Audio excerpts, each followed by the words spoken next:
Today we're taking a look at the most Toyota hot hatch sports car that they have released in a long time.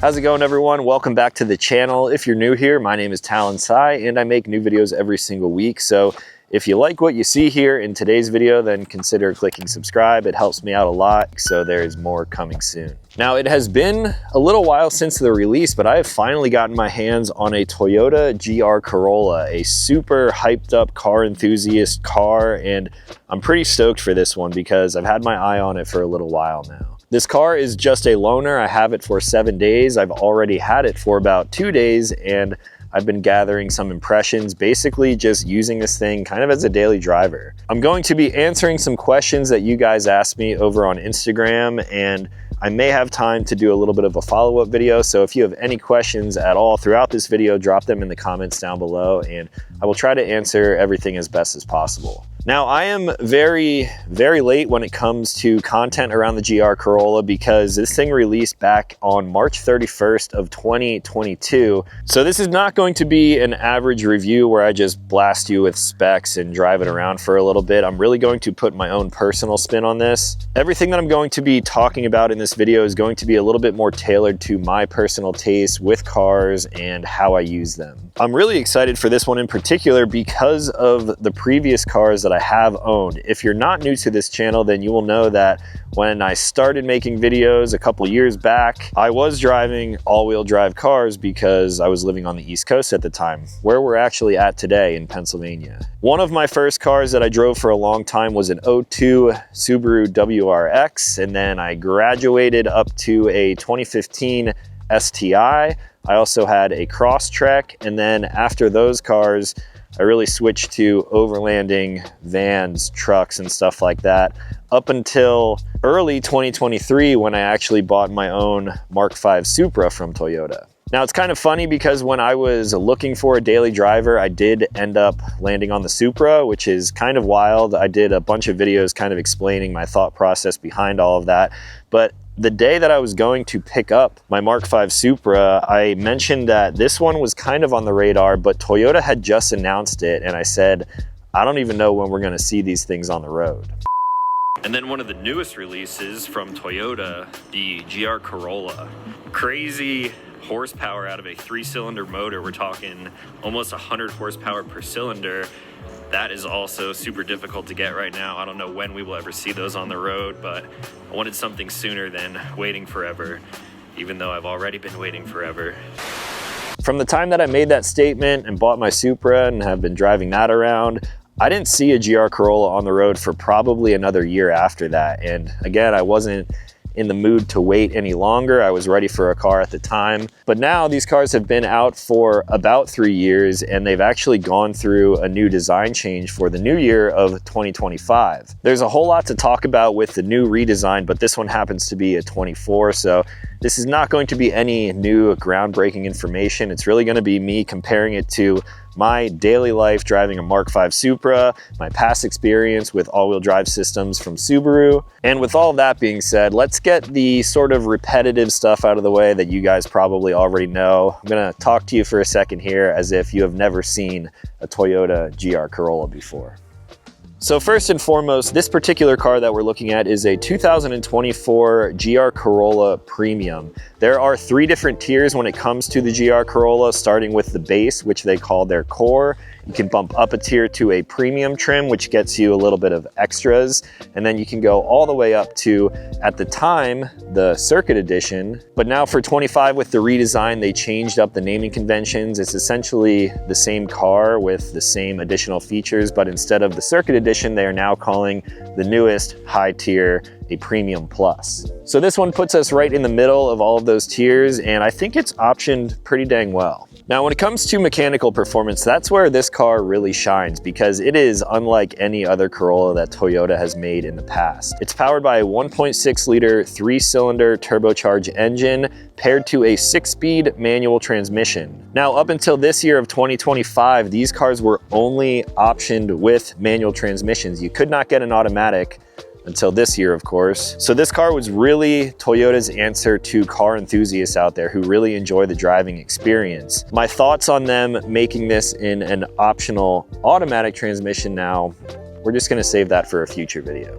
So the 6-speed manual transmission on this car is paired up to the GR4 all-wheel drive system, which I have been missing for a while now. There are front and rear Torsen limited slip differentials in there distributing the power, and we're talking about 300 horsepower and 273 foot-pounds of torque, which has been bumped up for the new year up to 295 foot-pounds of torque. All of that to say, it's a lot of power, about 100 horsepower per cylinder coming out of this drivetrain. Now, Toyota really designed this car with a lot of rally inspiration behind it, of course, with that all-wheel drive system. So for suspension, we're looking at a McPherson type front strut, double wishbone, multi-link rear, a lot of rally inspired engineering that goes into this thing, and it makes it really fun right from the factory. You might not even have to change anything. The premium version of this car comes with 18-inch gloss black 15-spoke alloy wheels, and then 14-inch 4-piston vented front disc brakes, and then 11.7-inch 2-piston vented rear disc brakes. They add a little flair with some red brake calipers and the GR logo on there, which I probably should have started with this, but what is a GR car from Toyota? It is Gazoo Racing. Pretty much any car that comes with a Toyota GR badge means that it's coming from their racing line, and it's going to be more of a performance car enthusiast type of vehicle. Now, the exterior on this car is in the heavy metal color, which I'm actually a pretty big fan of. It's a little bit darker than just like a traditional silver, and I think it looks good. We have a gloss black front grille with a GR badge, auto LED headlamps, taillights, and DRLs. There are front fender vents with the GR badge, and they are actually functional. Nothing really fake on this car. There are gloss black power outside mirrors with turn signal indicators inside them. And the thing that really makes this car stand out for me is the very wide front and rear fenders, which makes it a lot more aggressive. It's not much different than a traditional Corolla, but with the addition of those vents and the wider fenders, which are kind of just like stuck on there, it really changes the entire look of this car. The side rocker panel is debossed with that GR4 logo, letting everyone know that this thing is all-wheel drive. And then one of the coolest features is the triple exhaust with stainless steel tips on the back. That is correct. There are 3 exhaust tips, technically 1 per cylinder of this car, and it is actually functional. We'll talk about that a little bit more once we're driving.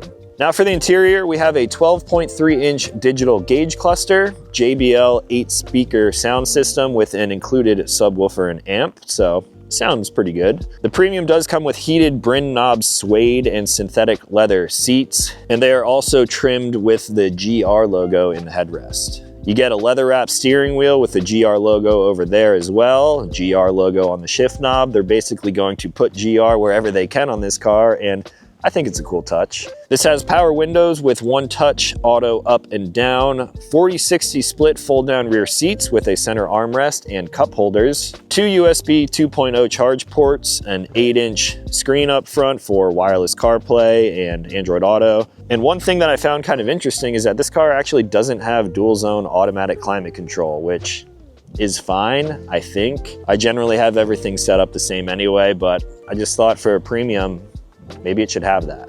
Now, I do want to throw in a couple of the extras if you bump up to a higher trim, the Circuit Edition or a Premium Plus for the 25 year. You can expect things like a completely different hood with a bulge in there and functional vents to get rid of excess heat in the engine bay. The highest trim also comes with a forged carbon fiber roof, which looks really cool, and I guess technically it does take out a little bit of that weight. You also get a heads-up display in there. You do get dual climate control on the highest trim model. And then you can also option some other things like a Circuit Edition wing on the rear, or even an internal chassis brace, which basically mounts right behind the rear seats. All of those extras on a Circuit Edition or a Premium Plus do sound pretty cool, but I'm glad that we're starting with at least the middle trim now, so I can get a little bit of a taste for what the most expensive model will be. Speaking of price, this is where a lot of people lose their minds. They're like, oh, it's just a Toyota Corolla, who cares? It's not just a Corolla, it's a GR Corolla, and I'm not gonna like defend it in any way. At the end of the day, it is still a Corolla, but for the 24-year models, you can basically look at it as 3 different tiers. The Core starting around $35,000, this tier, the Premium, around the $40,000 mark, and then the Circuit Edition up around $45,000. Is that expensive when it comes to a Corolla? Yes, probably the most expensive Corollas that they have ever released. Are people going to lose their mind about the price of these cars? Yes, but at the end of the day, everything's freaking expensive now, and I really won't know if it is priced accordingly until we drive it around. So let's get out of the cold and go for a spin. All right, so inside of the car now, I'm gonna say this in the nicest way possible. It's going to sound like a dig, but let me explain. This feels like a Corolla that you would get as a rental car from an airport. And again, I'm saying that not as a dig, I'm saying that as a good thing, because in my opinion, I enjoy simplicity, and there's really no frills to this interior at all. You do have the nice suede seats with the leather trim, the GR on the headrest, and these are actually adjustable. You have the GR logo kind of scattered throughout. The steering wheel is really nice, heated, so that's kind of cool. But other than seeing some of the GR branding everywhere, everything in here is so simple, almost to the point where it's boring. And again, in my opinion, that's a good thing. If I'm comparing this directly to the Supra, the Mark V Supra obviously feels a lot more premium on the inside. The car is much more expensive. You had the collaboration between BMW and Toyota to bring that car to life. But this thing is Toyota through and through. So simplicity, it will hopefully be reliable. And people out there who hate on auto manufacturers teaming up to make things like BMW and Toyota for the Mark V Supra, or Toyota and Subaru on the GR86, this is Toyota from the front bumper all the way to the rear and everything in between. This is of course the same drivetrain found in the GR Yaris, which unfortunately is not available in the United States. I wish it was, because I think that car looks really cool. But Toyota said, hey, we want to bring that to the States.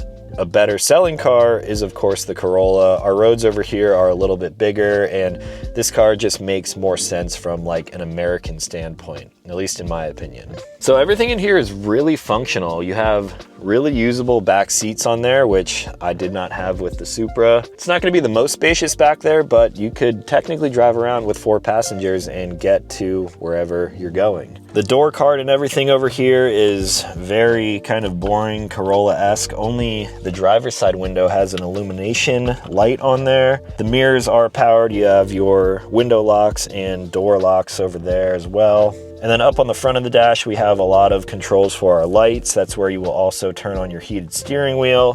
Looks like it has heated windshield wipers as well. And then with the 6-speed manual transmission, you also have an IMT, which is the intelligent manual transmission that will help you from rolling back when you're on hills. It will also automatically rev match for you when you're downshifting. So if you're feeling lazy and you don't want to drive a manual the way we probably all learned how to drive a manual, that will give you a little bit of like creature comfort aids there, making the driving experience a little easier, I guess. Now for the steering wheel, this is probably one of my favorite steering wheels on any Toyota product. It's really simple, it's small, it fits the car really well. All of the controls are really easy to access on here, and nothing is very different from any other Toyota out there other than the shape of the wheel. Looks like we do have lane assist on here, which would be nice for road tripping. I could totally road trip in this car.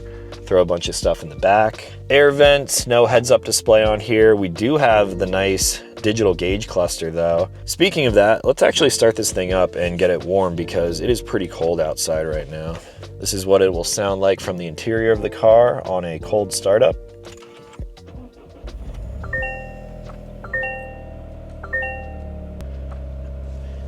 Surprisingly, sounds pretty deep and like rumbly for a 3-cylinder motor, so this thing is pretty cool.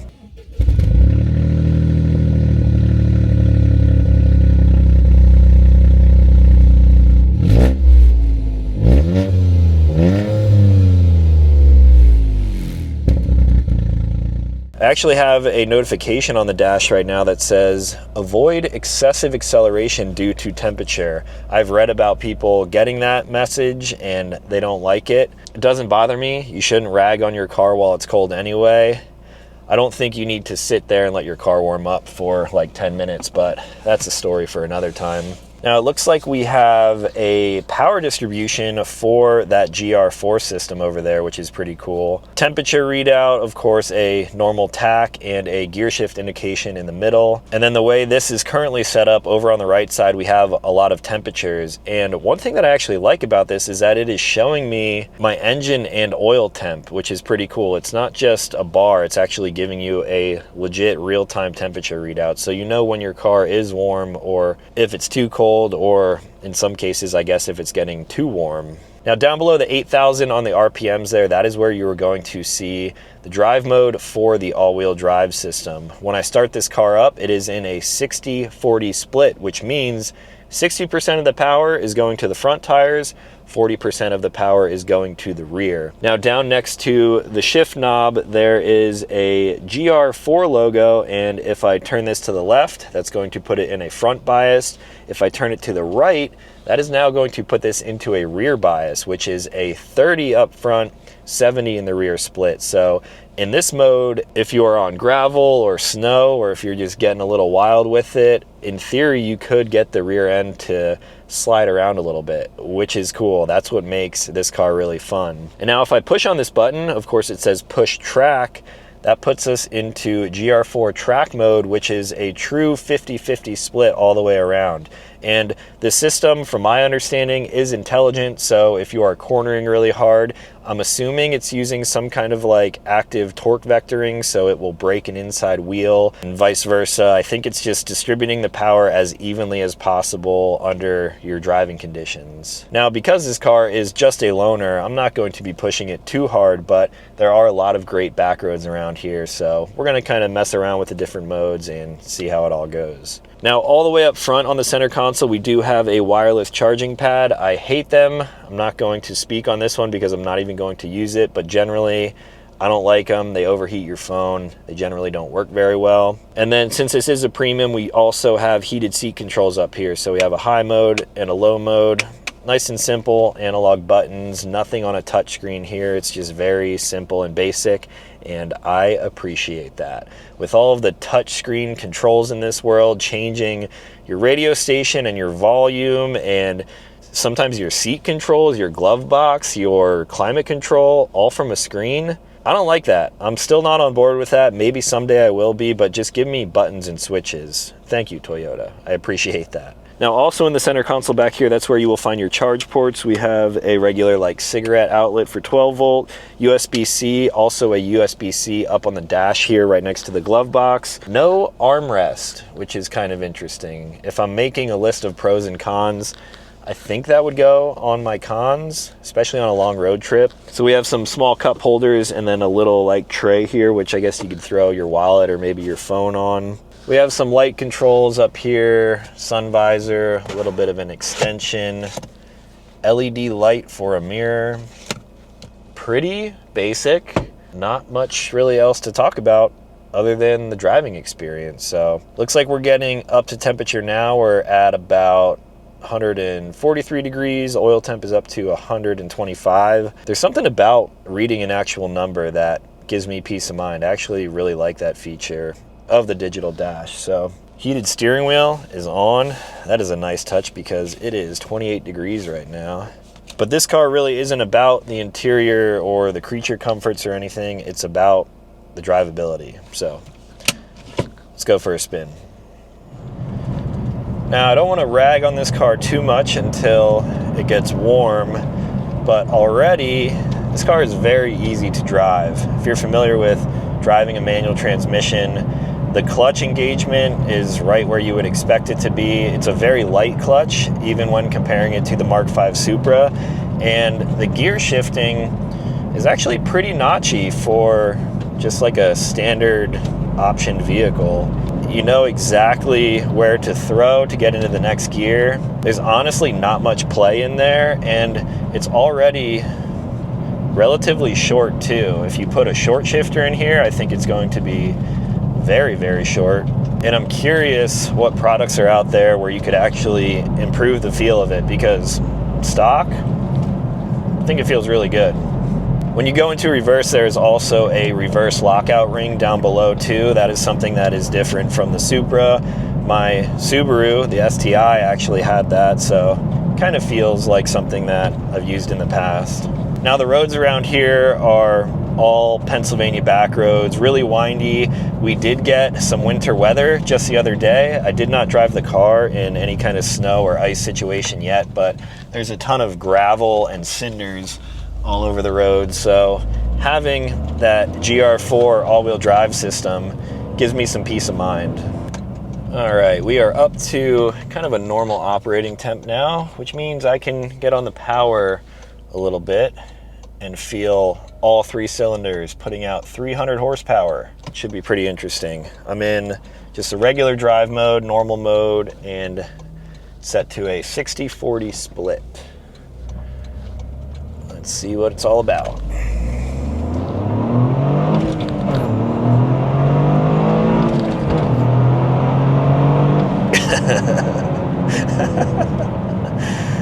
Oh, it's fun. First impressions, it's super fun. It's not a ton of power, again, comparing it to my Supra. It's not a ton of power where it's going to like scare you, but it definitely gets up and moves.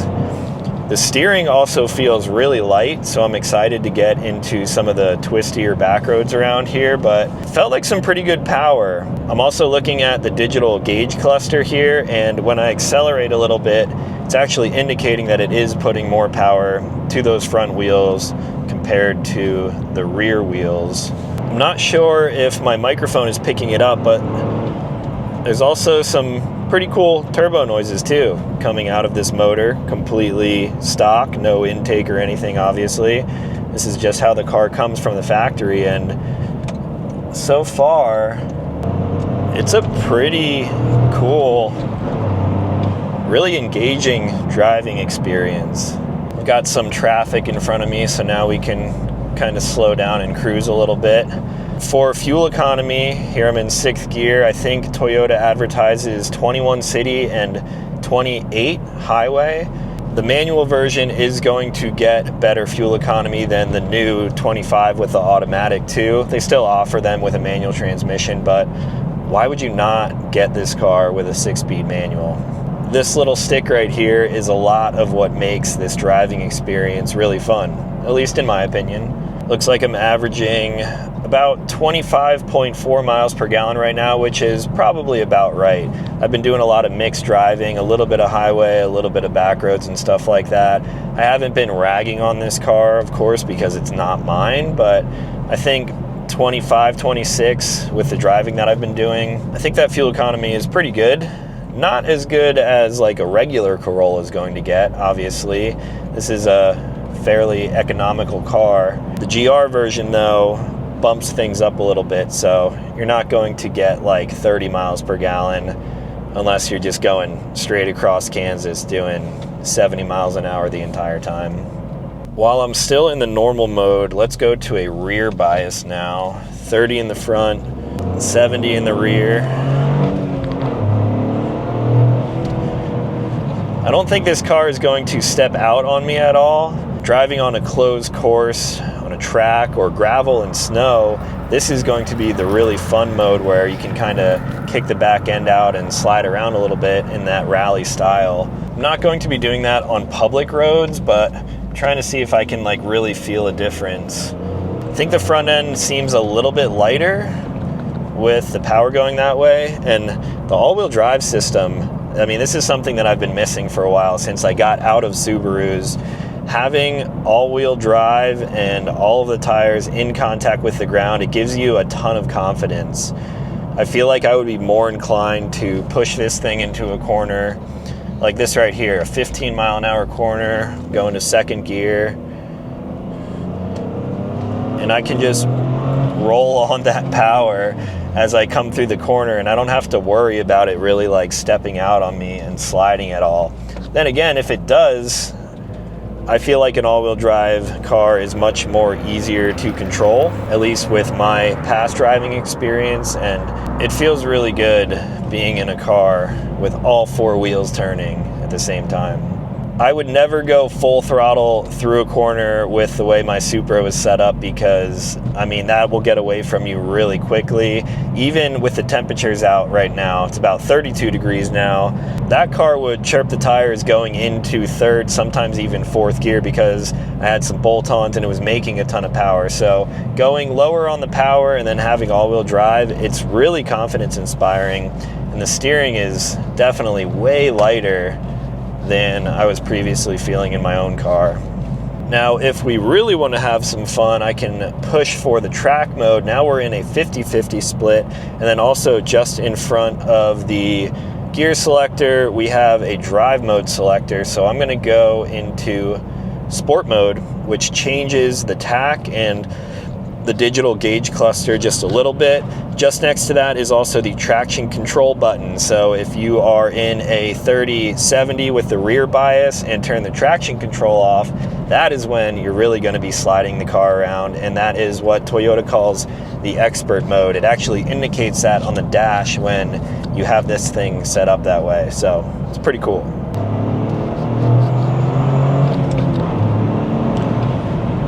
Sport mode definitely makes the throttle response pick up a lot faster, which is expected. I don't think sport mode changes anything with like the steering, at least that I'm familiar with. Or does it?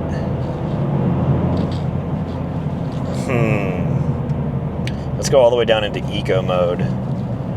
Does it tighten the steering? It's kind of hard to tell. But no matter what mode I'm driving in right now, it's still really fun. Let's see what custom mode is in the drive settings. So in the custom mode, it brings up some settings over on the 8-inch touchscreen, and it gives you the ability to change the powertrain. So of course it is making that throttle curve a little more aggressive, and it does give you a steering control too. So I guess the steering does get a little bit tighter when you are on a sport mode. Under the custom settings, you can also change your air conditioner settings too. So let me actually come to a stop here and mess around with the custom settings and see what our options are. I don't know if you guys can hear the turbo noises, but it's cool. And I don't feel like I'm going to kill myself from driving too fast. The car is very compliant. All right, coming to a stop, e-brake on, I can now mess with these settings. So powertrain, we have sport, normal, and eco. We'll leave that in sport. Steering, you have sport and normal. So in the eco or normal mode, I guess there is actually a difference there. And then air conditioning, you just have eco and normal. So I guess if you don't want to be robbed of what little power, and it's not little power, I mean, you're making 300 horsepower, almost 300 foot-pounds of torque. But if you don't want your air conditioning to rob any power from you, you could put that on eco for a custom drive mode. So I think I'm going to just leave it in sport for now. I'm going to leave it in the track mode too, so 50-50 power distribution split. And now we're going to get into some really fun sections of these roads.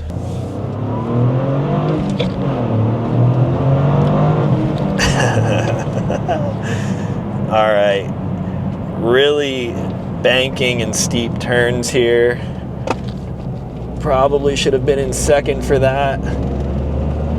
I can feel the all-wheel drive system working really well here though. That was a really kind of off-camber, slidey turn, so if I had traction control off with a 30-70 split, that's where you're really gonna get the rear end to slide out on this thing.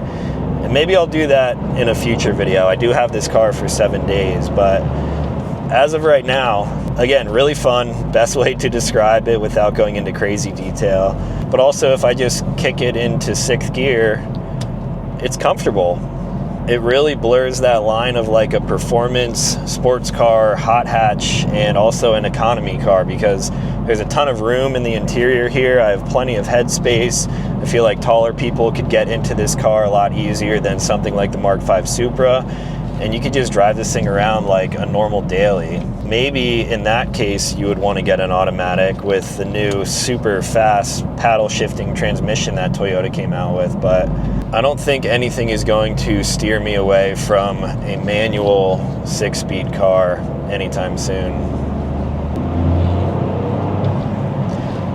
This car also sounds really good. So going back to that tri-tip exhaust on the back, the reason it has 3 tips is because once you get over about the 4,000 RPM threshold, there's actually a valve in the center that opens up, and then basically you're dumping exhaust fume straight out. It is going to split a little bit, but that center valve is really only active when you are in the higher RPM range. So the car is a little bit more quiet and tamed when we're going at a slow speed. I guess that also kind of matches the sport mode tack on here, because everything from 0 up to 4,000 RPMs is abbreviated down towards the left side, and then once that valve opens up, the tack jumps up, so we have a larger gap between 5, 6, and 7,000 RPMs all the way up to the red line. I do also like that the gear indicator on here is very large and legible. I'm not sure how much of that part of the dash is actually customizable, but I think if I'm driving this car every day, I'm probably going to drive it in sport mode with the tighter steering. It's not changing anything with the suspension, but the suspension may be a little bit firm for a daily driver, but also not too firm where it's going to be extremely uncomfortable. I think Toyota really nailed it, because even when throwing it into corners like this, the car feels really planted. Ooh, and it brakes really well too. The car is not super heavy, of course.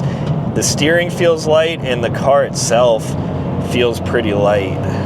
The higher trim models like the Circuit Edition or the Premium Plus for the new year, those are going to be even a little bit lighter, I believe, just because of like the carbon roof. But if you're adding extra things like the chassis brace in the rear or the Circuit Edition wing, I think the weight levels are going to be kind of negligible.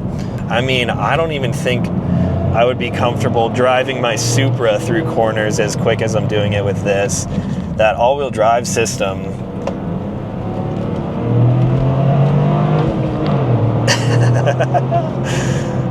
Oh, it feels really good. It all comes down to something that I've talked about, not really from a car standpoint, but from a motorcycle standpoint in the past. I think it's more fun to drive a slower vehicle or motorcycle fast than it is to drive a really high horsepower vehicle or motorcycle fast. The more power a car has, the more scary and risky things become over time, and I feel like, especially for a car of this size and design and nature and everything, I think Toyota hit the nail on the head coming in at about that 300 horsepower mark, because between 300 and maybe 350, 400 horsepower, I feel like that's the perfect level where you can really stretch the car out and use the available power without having too much. My personal Supra was up to probably close to 500 horsepower, and where are you using 500 horsepower on normal public roads? You're really not, unless you're doing stuff that's illegal, or if you're going to a track, maybe if you live in Texas and you just have long straight roads, that could be fun, but I grew up on roads like this that I'm driving right now, so straight line driving, it's not really my thing. I would prefer a little bit of a power reduction, like a car like this, with really nice steering, really nice handling, pretty simplistic interior, like there's really no frills to this car. Toyota designed this thing really all about the driving experience, and it is a good one. I am glad that they refined the brakes a little bit, giving us a 4-piston caliper in the front, 2-piston in the rear, so there is really good stopping power. I'm not sure how the brakes would feel once they get warmed up. I'm assuming you may feel a little bit of brake fade, but as of right now, just like kind of normal spirited backroad driving, it feels really good. There's a bump. That's surprising. I thought that graded bridge back there was going to be a little bit more aggressive, but everything about this suspension right now feels really good. I should probably watch my speed a little bit. I feel like I'm having a little bit too much fun right now. But this car really comes to life up above 4,000 RPMs once that center valve in the exhaust opens. So I think this thing really thrives in the higher RPM range. Hard braking. Oh, I mean, I only gave like a quarter of the total travel there, and that was hooking up really nicely. So I would say braking is probably a strong suit on this car right now. Now, what else can we mess with here? I guess I'll leave it in sport mode. Let's go to a rear biased. I am going to leave the traction control on, but let's see how this feels once we dive back onto some more back roads. We've got a long hill in front of us here. Let's give it all the power.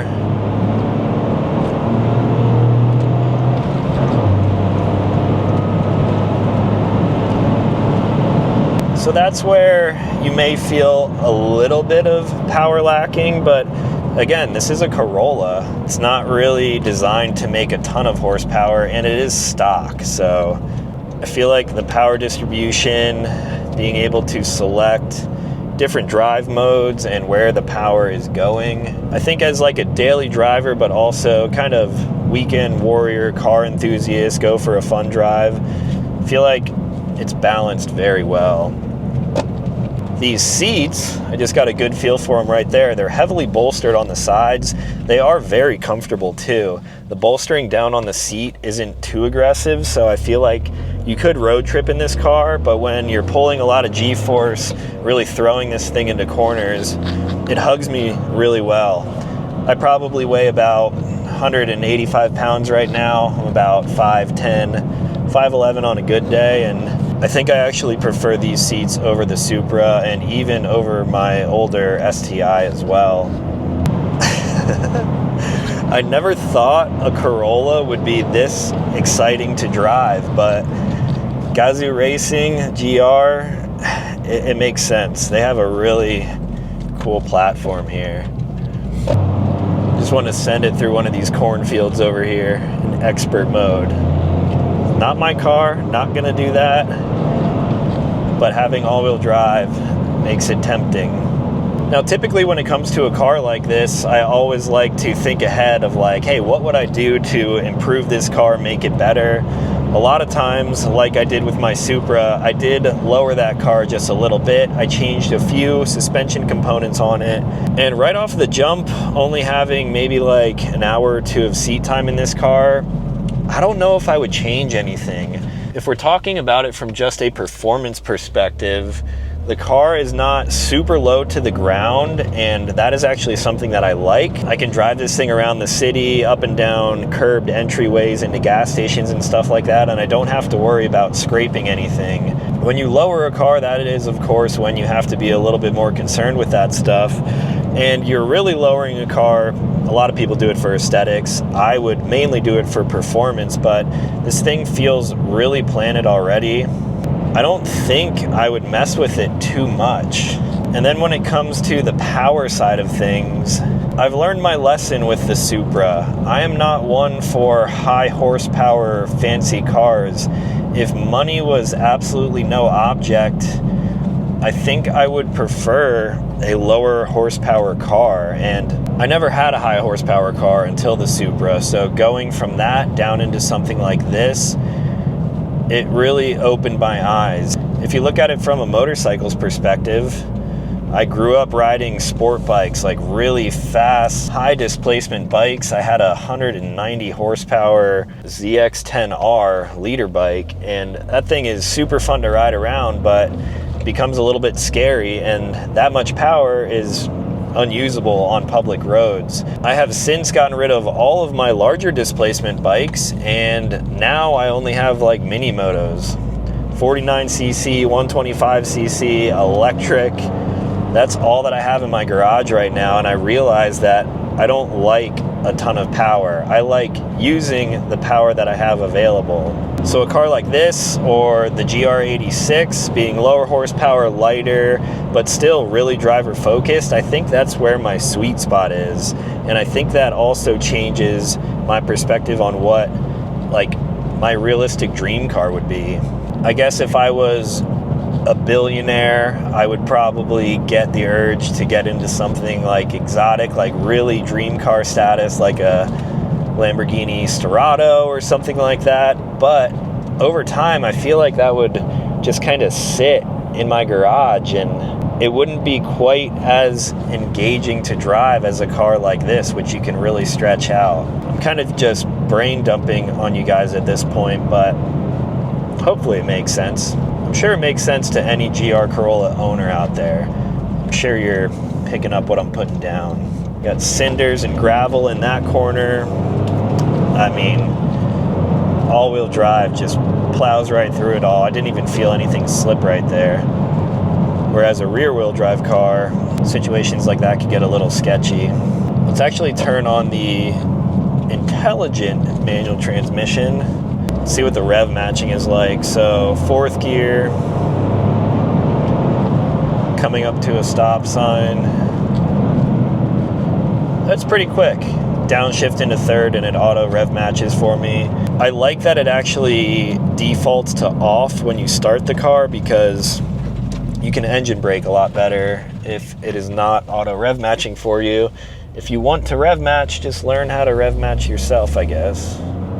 I could drive this car for hours and not get sick of it.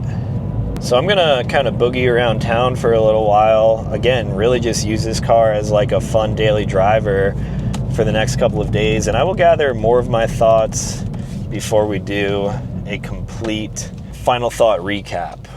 I'm also going to answer whatever questions that you guys have for me, so hopefully you asked what you're curious about over on Instagram.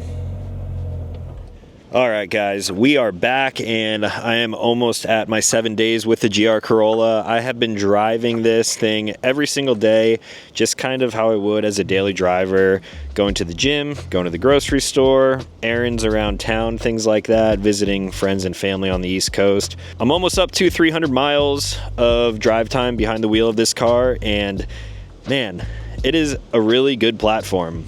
So for my final thoughts, I'm going to kind of break down some pros and cons. We'll start with the cons, I guess. First of all, like I mentioned in the beginning of this video, this is a pretty expensive platform specifically for a Corolla. You're looking anywhere from like mid 30s up to mid 40s, and I'm not talking about dealer markups either.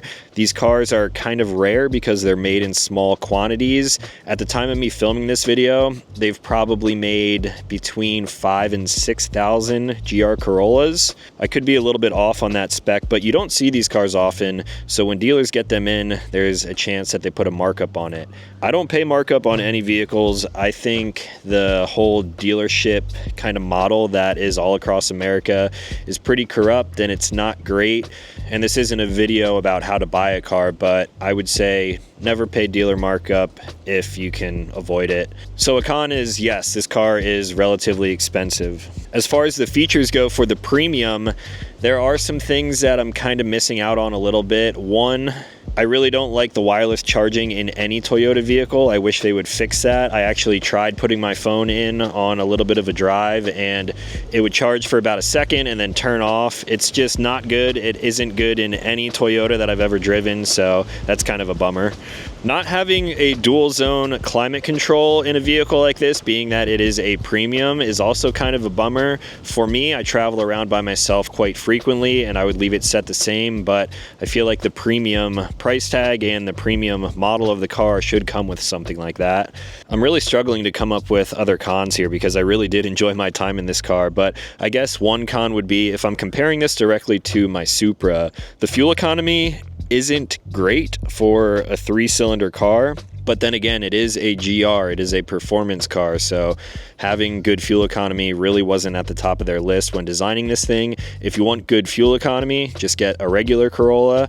You could probably see into like the 30 miles per gallon if I had to guess, with just like a standard car. But for this one, I was actually averaging about the same as the Supra, so like 25, 26 miles per gallon. I would say this was a little bit more fuel efficient than my Supra, but the Supra is also an inline inline 6 3-liter turbocharge. This is 1.6 with a turbo, 3 cylinders. So they're definitely putting a lot of fuel into this car to get that 300 horsepower and almost 300 foot-pounds of torque performance out of this drivetrain.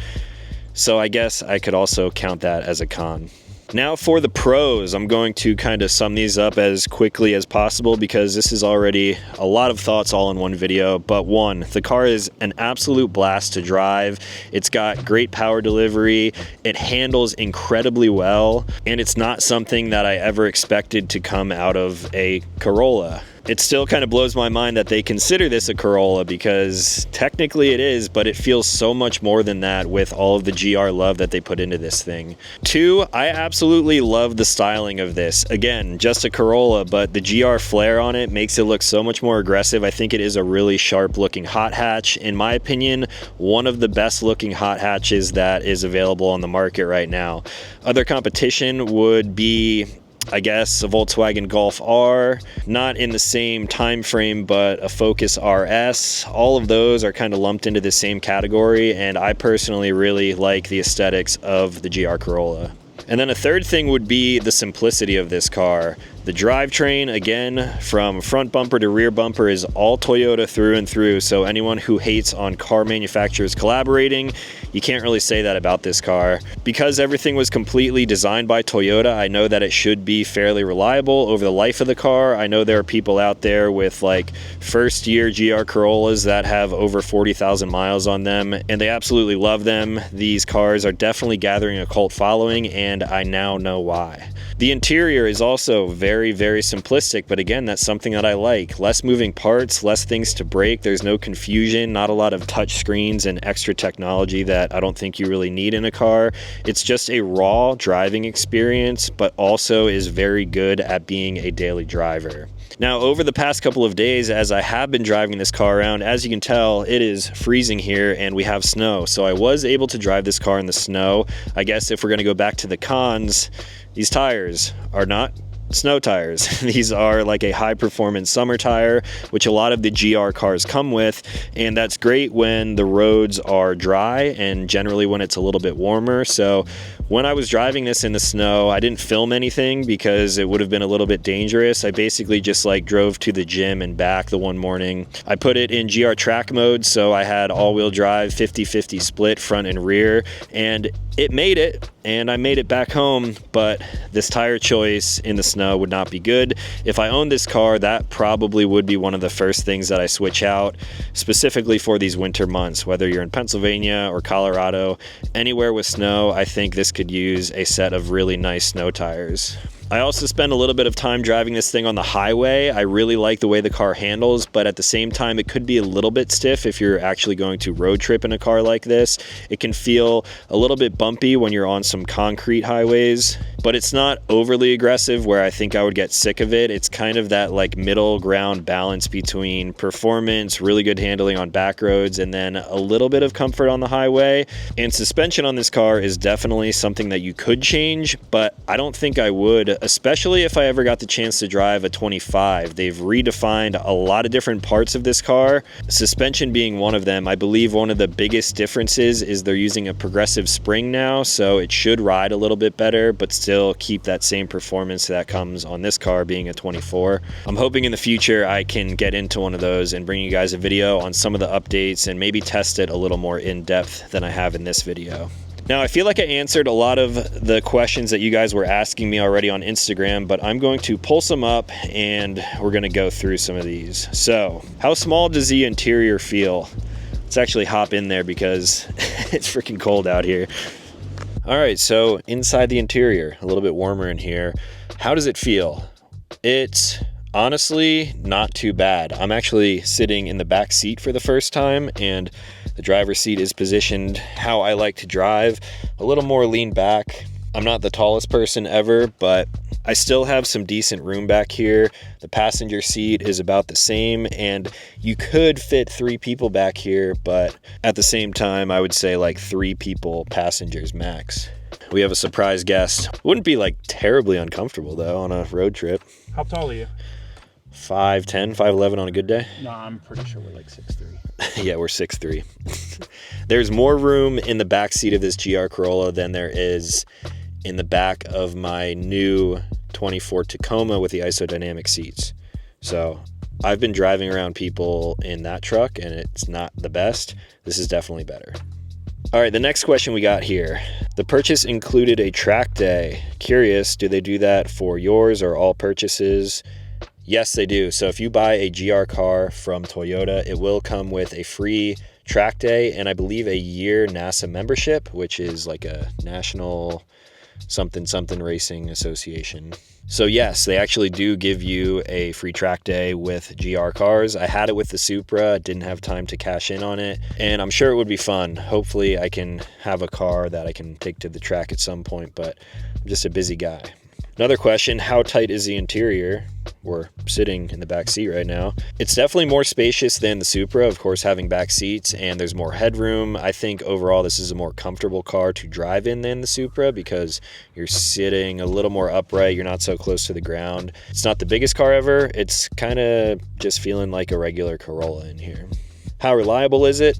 It's been reliable for about 300 miles that I've driven it, and I've heard good things. I've also heard a lot of the stuff that comes from the depth of the internet. People slander like every little problem that they hear. We're not going to get into that in this video, maybe in a future one, but I'm sure people have already commented about some of the things that they have heard through the interwebs about the GR Corolla. How smooth is the transmission? It feels pretty smooth. I think with a couple of extra products, it could be smoothed out even more, but from a stock perspective, I think it feels really nice. The gearbox is really notchy and predictable. You do feel a little bit of vibration through the engine mount and through the actual gear selector, but I would say it feels really good for a stock vehicle. And also, can you fit a cooler in the trunk? All right, so a cooler. I think you could fit maybe a decent sized cooler in here. With this trunk lid, you may want to remove that. So I actually did go to the grocery store because the GR Corolla is a grocery getter, and I put a ton of groceries in the back here. I should mention that there is no spare with this car. So if I lift this up in the back, this is where you will find the battery, some tire change stuff. It looks like we got a jack, maybe a tire pump over there as well, but no spare tire. You do have some like deeper pockets on the side here. I guess that would keep any smaller items from rolling around, but the trunk is not huge. The seats do fold down, which is a nice touch, but you're not going to have a ton of cargo capacity with this because it is just a small hot hatch. We're gonna answer your question exactly. Can you fit a cooler? Ooh, but that's a decent sized cooler, but yeah, I think that would hit the trunk cover. I guess try to close it slowly. Ooh, yeah, you might have to actually remove that. There you go. Not terrible. I would say you could fit a cooler maybe like a foot wider than that, and you could fit a pretty big cooler back there, which is cool. All right, next question we got is, how's the suspension handle the roads here in Colorado? Is it a smooth ride or punches in the back every time you hit a bump? I'm currently in Pennsylvania, like I said, and the roads around here are not any better than they are in Colorado. I feel like roads everywhere across America are pretty poor unless you're near like a really populated area. So the suspension, like I've been mentioning, it's pretty good on a highway, but could be a little bit stiff, so you definitely feel some bumps. But when you're on back roads, you feel everything in the best way possible. So really predictable, turns in. I didn't push the car hard enough to really feel if it is going to understeer or oversteer in some situations, but for spirited driving, daily driving, I think the suspension is right in that middle zone, and I'm a fan of it. Have they resolved the overheating in the rear diff? that is, again, another problem that I've read about these specific cars, not the new ones though. I guess in really stressful hot track situations, people have had differentials overheating in these cars, and I have not experienced that. It's freezing cold here on the East Coast right now. But also for the 25 models, they have added a lot more cooling up in the front, and I believe that was an issue that Toyota found out about, addressed, and should be fixed on the newest models. And then last question, I heard that it can be an underwhelming car to drive. Is that the case? Do you think the power in such a small package gets the job done? Underwhelming is definitely going to be kind of a personal feel type of thing. I think this car has just about the right amount of power for what it is. The Supra, like I've been mentioning throughout this video, I tuned that thing up and it almost made too much power. It was a little bit uncomfortable in certain situations for me to drive. This is balanced all around. I think the power delivery feels really good. Maybe up in higher elevation, like driving it around through the Colorado mountains, it could feel a little bit lacking. You're going to feel a lot more turbo lag when you're up in higher elevation, but from a stock performance perspective, I think I would say that it is not underwhelming to drive at all. It was an absolute blast to drive this car around, and with just a little bit of modification, maybe some intake mods, maybe an exhaust to open things up a little bit. I believe people are also tuning these cars already.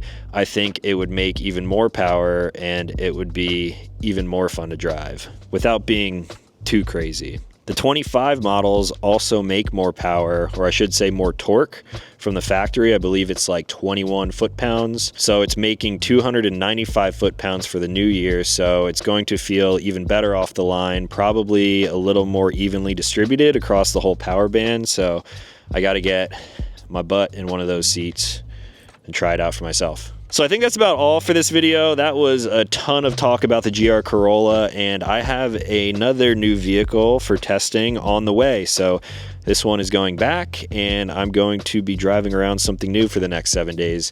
If you guys have any questions or you want to know my thoughts about anything else with the GR Corolla, let me know in the comments down below. I've filmed a lot of extra content, and I can probably answer whatever you have for me over on Instagram, so follow me over there and stay tuned for what is replacing this car next. It's going to be quite the departure. It might not be a Toyota product, it could be something completely different. So you guys will see that here on the channel very soon. If you made it all the way to the end of the video, I would really appreciate it if you click subscribe, you left a like on this video. That stuff doesn't seem like it does anything, but it helps me out a lot. And I make new videos every week, so hopefully you guys will stick around, and I will talk to you in the next one.